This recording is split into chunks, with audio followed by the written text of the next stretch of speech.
观众朋友们，大家好，欢迎收看杰森视角。习近平对中共军方到底还有多大的实质控制力？普京营造20多年的俄罗斯帝国圈，为何近期突然从俄国到世界，从战场到市场，都开始分崩离析了？这是那传说中的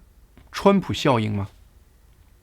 中美两国的核心权力转移都注定是全球性的大事。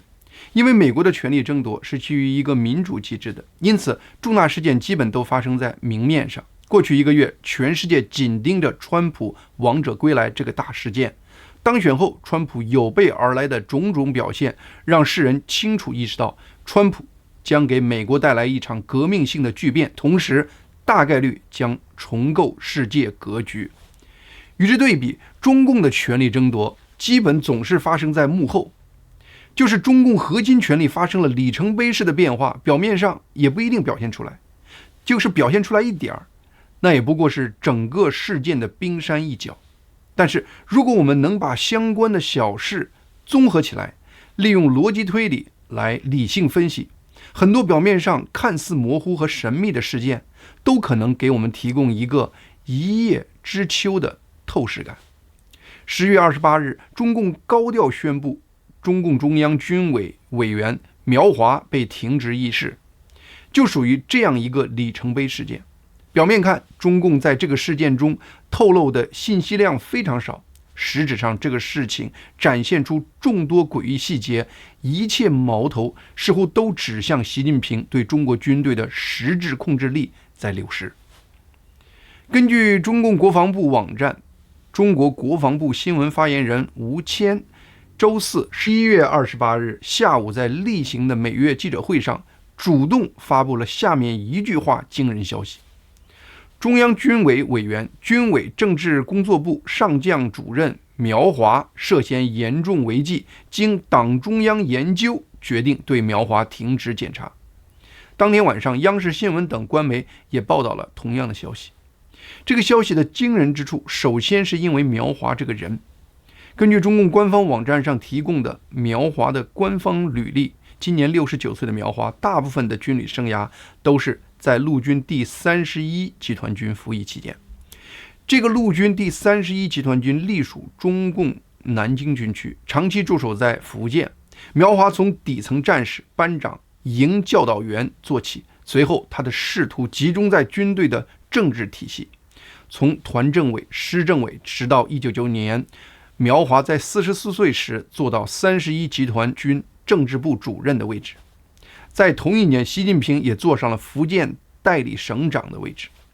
正是苗华这个长期在福建服役的经历，让他和习近平相识并结交。而且习近平当年还担任过福州军区党委第一书记、福建省高炮预备役师第一政委等和军队相关的职位。这些经历让习近平和苗华有机会直接工作。习近平比苗华只大2岁，可以说是年龄相仿。外界传闻，正是那个时期的交往，让习近平建立了对苗华的信任。习近平对苗华的这种特殊信任，可以从习近平掌权后对苗华的一系列破格任命和提拔中清晰展现出来。2014年7月，苗华被升任兰州军区政委，5个月后就被调任海军政委，把只有陆军履历的苗华直接空投到海军，任海军政委，主管海军人事。这个破格任命立刻引发了中共海军将领的普遍不满。媒体人石板明夫在他的《习近平的悲剧》一书中写道，作为当时在北京做媒体人的他，在多个场合都听到中共体系内的人表达了对苗华这个任用的反弹情绪，称习近平这是让旱鸭子下水。石板明夫还听说，当时在海军高级将领的会议上，只要苗华一讲话，会议就结束了。就是刚才大家还聊得挺欢，只要苗华插一句话，别的海军军官就都不说话了，搞得会议就开不下去了，只好散会。显然，这是当时海军军官对苗华表现出的一种软抵制。尽管面对如此大的反弹，习近平还是决定在2015年7月，也就是苗华被空投入海军系统不到1年的情况下，就把他晋升为海军上将。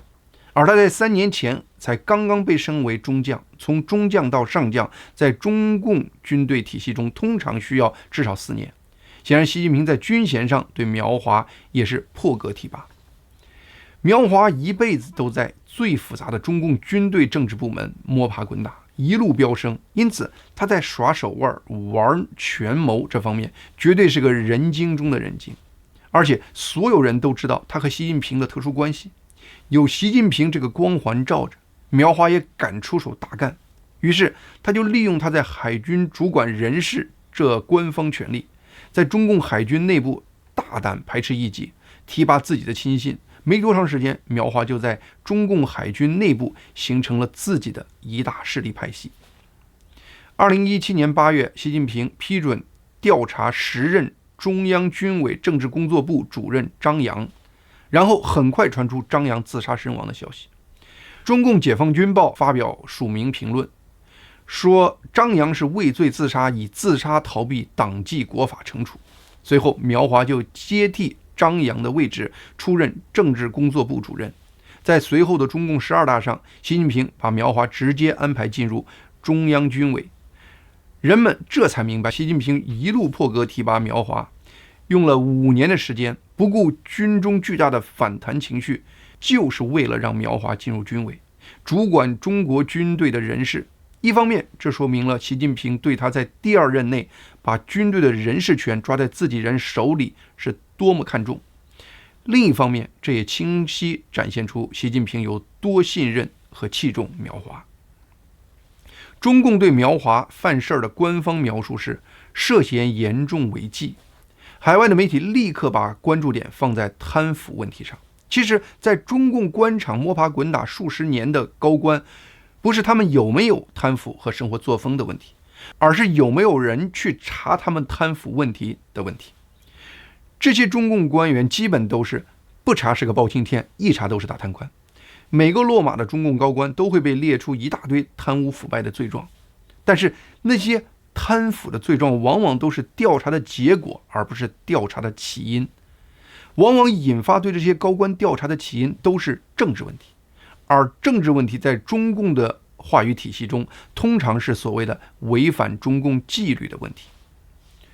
中共对苗华犯罪的官方描述中还特意提到，经党中央研究，决定对苗华停职检查。这个说法就基本上是说明了，对苗华停职检查的决定是习近平同意的，甚至是直接决定的。那么苗华到底是犯了中共什么纪律问题，让习近平忍痛对自己如此信赖、花心思多年栽培的嫡系下手调查呢？一个最大的可能性就是有人给习近平提供了确凿的证据，让习近平相信苗华在军队中拉帮结派，搞自己的势力范围。7年前，习近平让苗华主掌中共军委政治工作部，让整个中共军队系统都清清楚楚看到，他这是安排自己的亲信对中共的干部在政治上把关，让苗华确保军队各个部门的负责人都是对习近平忠心的。但是在具体实施这个标准时，问题就不那么简单了。在当今的中国官员体系中，谁敢明面上反对习近平？每个官员喊的都是要听习主席指挥，而一个人内心对习近平是否真的忠诚，谁知道？但是这个模糊的政治标准却给了苗华无限的个人发挥空间。无形之中，苗华在军中就处于一人之下万人之上的实权位置，军中升迁都要他点头后才会呈报习近平。因此军中任何想上位的人都少不了要讨好苗华，努力得到苗华的认可和赏识，甚至是给苗华提供实质的利益。另外，苗华作为军委政工部主任，中共在整个军队系统中无孔不入的政委编制，就相当于成为他深入到中共军队各个部门和各个级别的庞大的眼线网络。没有谁比一辈子搞政治出身的苗华更懂搞关系的。表面上他是在帮习近平完成军中洗脑的任务，把中国军队培植为习近平的私家军。实质上，苗华不可避免的在这个过程中，在中共军队体系中建立了一套自己的势力范围。苗华默默扶植自己的亲信，培养自己的势力，初衷可能还真不是他野心大到了想篡习近平权的地步，更大的可能性是苗华希望通过壮大自己的势力圈来给自己创造更上一层楼的机会，就是自己年龄大，无法进一步升级，在中共权力体系中扶植一个自己的亲信圈，也会让自己未来退居二线后还有可能持续发挥影响力，至少会被尊重。这可以说是中共官场的一个常规运作方式。我们能看到的，毛、邓、江等各代中共最高领导人都是利用这样的一个权力机制来保证他们在退居二线后依然能够施展他们的影响力。胡锦涛因为厌恶江泽民的这种做法，而决定不有意在下一届习近平的权力体系中安排大量自己的亲信。那么胡的下场如何呢？在20大上，胡锦涛直接被习近平给早人嫁出会场去了。中共核心权力是这样运作的，下面各个小的权力系统其实也基本是这个概念。当年令计划搞的那个由山西籍北京高官和商人组成的西山会，其实也是这种概念的产物。这种情况在没事的时候那就是个吃饭聊天的圈子，但是一旦被人盯上，那就可能给整出一个大事件、大罪名来。苗华的一生都是在腐败的中共军队体系中，过去10年他主管的中国海军和政工系统更是中共军队中的腐败重灾区。在苗华做海军政委期间，海军就有多名将领自杀，最近还有一波海军将领落马，例如南部战区海军司令居新春中将等。他目前主管的军委政工系统因为实际权力巨大，此前分管军委政工的徐才厚和张扬都成为大贪官，最后一个所谓病亡，一个自杀。因此如果要调查苗华的腐败，大概率能查出问题，但问题是苗华是习近平的嫡系，谁敢无缘无故的去调查和收集他的黑材料呢？而且我们前面提到苗华在军中遍布眼线，如果有人开始系统整他的贪腐材料，他不会浑然不知的，不会不做反击的。也是这个原因，此时把苗华拉下马的违纪问题应该不是大规模贪腐的问题。相对于需要大量物证的贪腐调查来说，告苗华拉帮结派、自立山头这个指控的举证难度就会小很多，只要能得到一些关键人员的口供，就基本可以成立。从秦刚事件我们可以看出，习近平是个疑心很重的皇上，而且他越信任越依赖的人，他越不能容忍任何忠诚度瑕疵。那么苗华的黑材料会是谁提供的呢？这样的材料只有是苗华圈子内的人提供，才可能爆出真正对他有杀伤力的强力内幕。那么谁是苗华圈子内的人呢？只要你去查查海军在苗华任政委期间，也就是从2014年到2017年那些年中，谁被快速提拔，你就不难看出谁是被苗华选择的亲信。例如现任中共国防部部长董军在苗华到海军前任东海舰队副司令员，苗华任海军政委后就被快速任命为海军副参谋长。在苗华当上中央军委政工部长后，又于2021年8月被升为海军司令员。2023年12月，董军又接替被免职的李尚福当上国防部长，成为首个海军出身的国防部长。据说董军的这个任命也是苗华鼎力推荐的结果。现任海军司令胡忠明在苗华到海军前任海军潜艇第2基地司令，在苗华做海军政委后被快速任命为海军参谋长助理。2016年被任命为海军副参谋长。2023年他接替去做国防部长的董军留下的位置，当上了海军司令。还有2023年7月，趁着火箭军高层集体塌方的时机，海军原副司令王厚斌跨军种被升任火箭军司令员。为何火箭军的高层空缺却要从海军找人补呢？据说这也是苗华权力布局的一部分。10月27日，英国《金融时报》引述美国官员爆出的消息，说中共国防部长董军目前因涉嫌贪腐正在被调查。据说这个调查是习近平对中共军队高层进行一系列大规模调查的一部分。但是在10月28日的例行记者会上，在吴谦主动宣布了苗华被停职检查的消息后，现场有记者问及董军出事的这个报道。吴谦的反应非常强烈，说有关报道纯属捏造，造谣者居心叵测，中方对这种污蔑行径表示强烈不满。那么美国官员为什么要给《金融时报》透露这么一个不同寻常的消息呢？美国应该不会凭空杜撰这么一个消息。一个可能是美国情报部门的确得到了一些风声，但不确定，因此用媒体爆料的方式来试探中共的反应。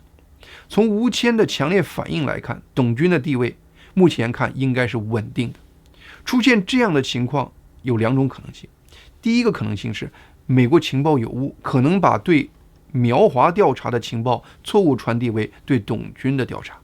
第二个可能性是中共这边的情况近期出现了变化，原先针对董军的调查因某种原因被取消了，现在调查的重点转向针对苗华。我分析第二种可能性的概率更高，任何情报部门把国防部长身份搞错的可能性都是极低的。网上有人分析说，因为董军和习近平太太彭丽媛都是出身山东，所以彭丽媛出面给董军的腐败问题说情。我无从查证这个说法的依据，不过这个说法听床师的感觉很明显。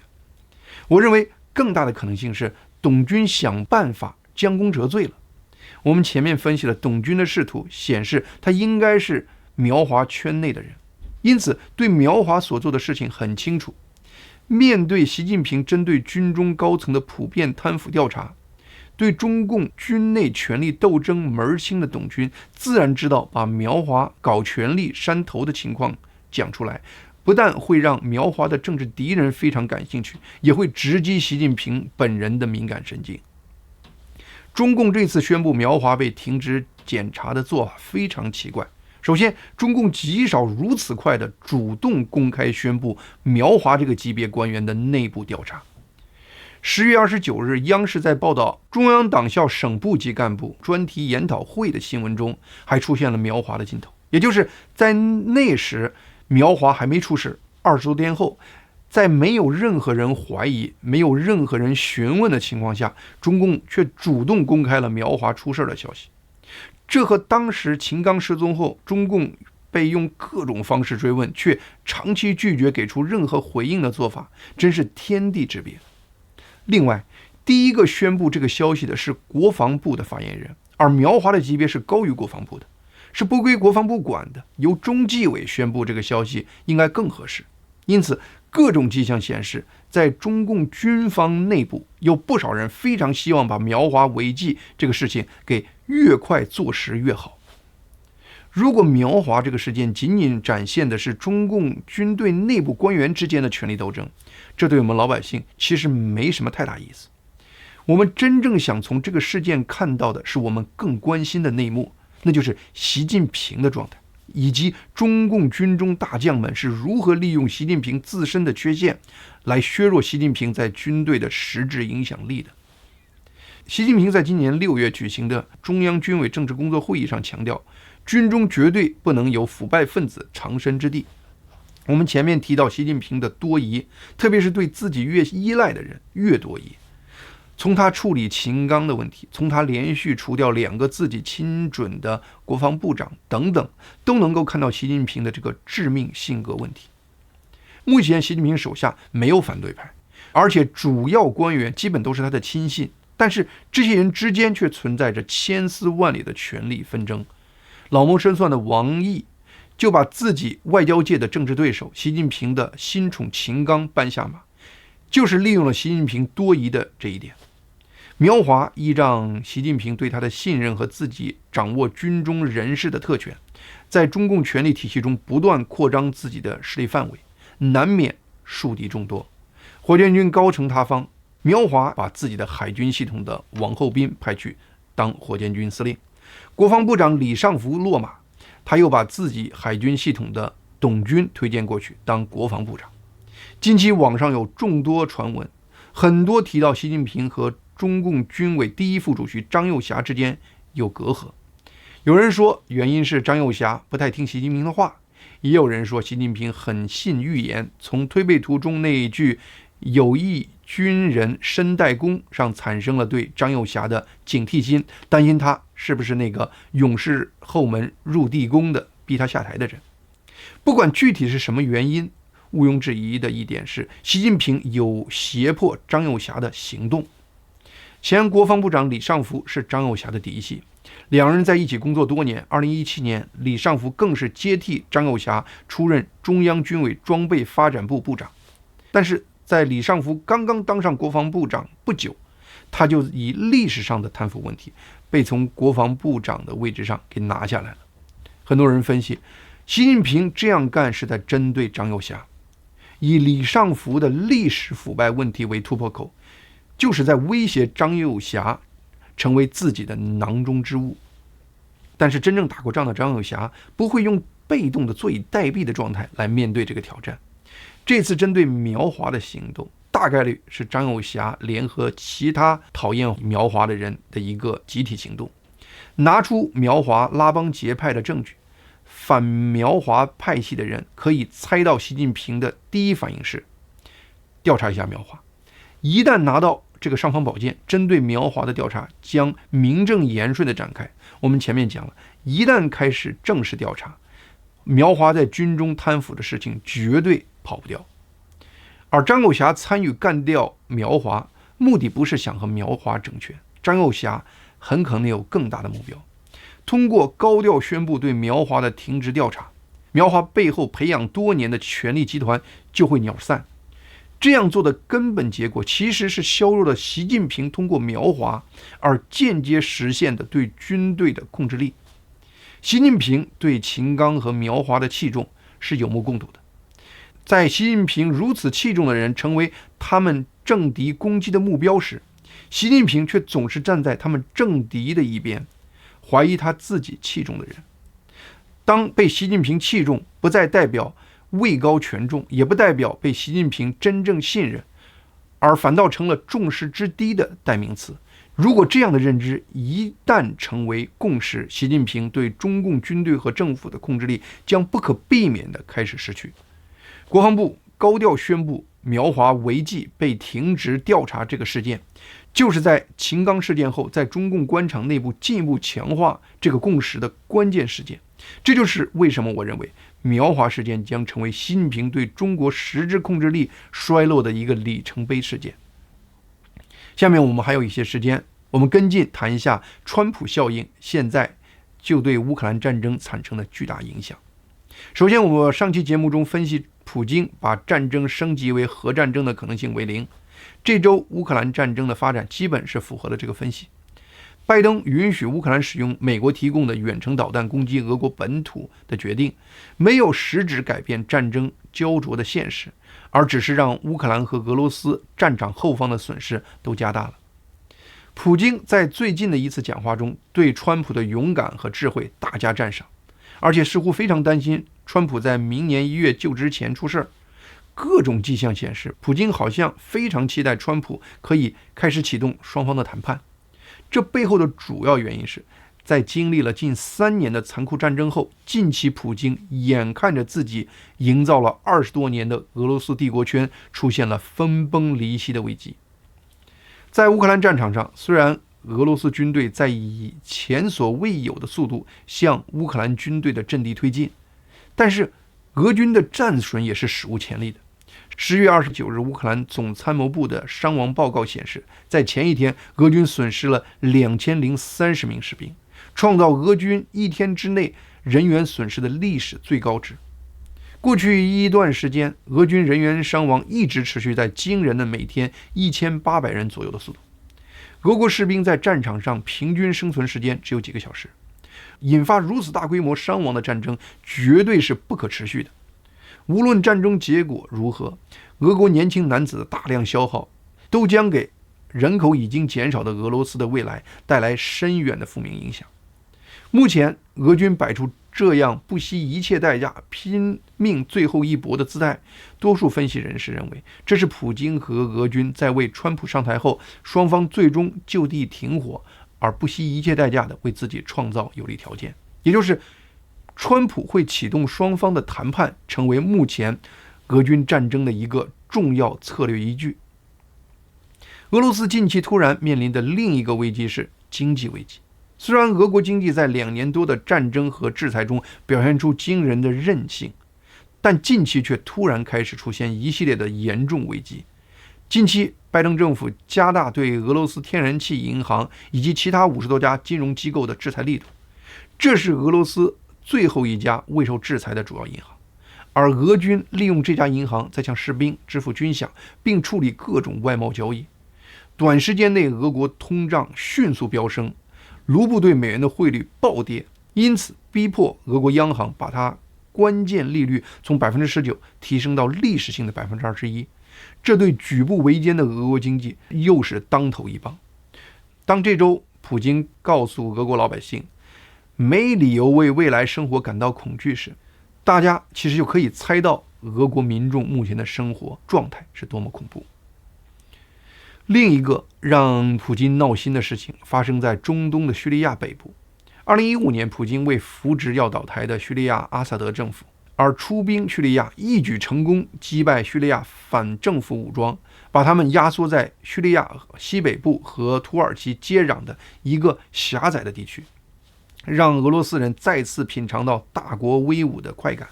但是就是这个给普京带来大国辉煌感的叙利亚，在过去一周竟然也成为展现俄军羸弱的耻辱之地。原来盘踞在叙利亚边境地区的叛军突然发动对叙利亚政府和俄罗斯派遣军的进攻，结果叙利亚政府和俄罗斯联军不堪一击，迅速溃逃。叛军在缴获大量俄军武器后，还快速占领了叙利亚第2大城市阿勒颇。俄军世界第2的神话已经被乌克兰彻底击垮，现在竟然连叙利亚叛军也把俄军形象按在地上摩擦。上期节目中，我引用路透社的一个独家报道，说川普在考虑让他的前情报局局长格林纳尔出任俄乌战争特使，负责调停战争停火。过去一周，当川普正式宣布了他俄乌特使提名时，他提名的却不是格林纳尔，而是现年80岁高龄的支持川普的老将军凯洛格。那么凯洛格对推动俄乌战争停火的方案是什么呢？他今年4月在美国第一政策研究所的网站上发表了一篇名为《美国优先俄罗斯和乌克兰》的研究报告，阐述了他如何站在美国优先的立场上处理俄乌战争的个人建议。简单来说，凯洛格阐述的思路和格林纳尔此前阐述的思路基本一致，只是凯洛格考虑的更加全面，兼顾对俄罗斯和乌克兰双方的施压。凯洛格既提到了美国应该继续向乌克兰提供武器，以确保俄罗斯不会指望现在或未来对乌克兰再次发动攻击，同时也提出未来的美国军事援助应该以乌克兰参与和俄罗斯的和平谈判为条件。同时，美国和北约应该提出推迟对乌克兰加入北约的讨论，而且以解除俄罗斯的一些经济制裁为诱饵，说服普京开始真心谈判。从我们上面谈到的俄罗斯目前面临的各种危机，似乎整个格局都在为川普实现他俄乌停火的目标创造条件。我们不得不承认，现在的川普真是个有福之人，还没真的开干，世界格局就开始为他理顺了。好，今天节目就到这里，谢谢大家的收看，希望大家能够订阅和推荐杰森视角这个频道。